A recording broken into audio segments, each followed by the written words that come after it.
নিত্যযাত্রী থেকে ছাত্রছাত্রী সবাইকে মৃত্যুকে সঙ্গে নিয়ে রোজ যাতায়াত করতে হচ্ছে হাওড়া আমতা রোডে। হাওড়া আমতা রোডের অবস্থা বেহাল থেকে বেহালতম।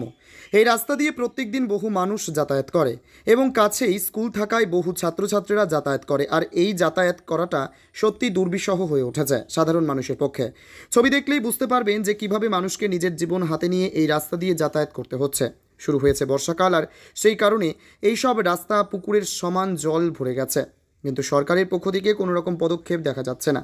সাধারণ মানুষ জানাচ্ছেন, একই রাস্তা পিডব্লিউডির অধীনে ছিল, এখন এই রাস্তাটি NH6-এর অধীনে রয়েছে, আর এই হাইওয়ে কর্তাদের কোনো নজরদারি নেই এই রাস্তার ওপর।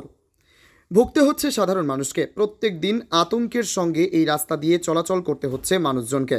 তাদের একটাই আবেদন, সরকার পক্ষের কাছে যত শীঘ্র সম্ভব এই রাস্তাটিকে যাতে মানুষের যাতায়াতের মতো করে দেওয়া হয়, সেটাই ব্যবস্থা করা।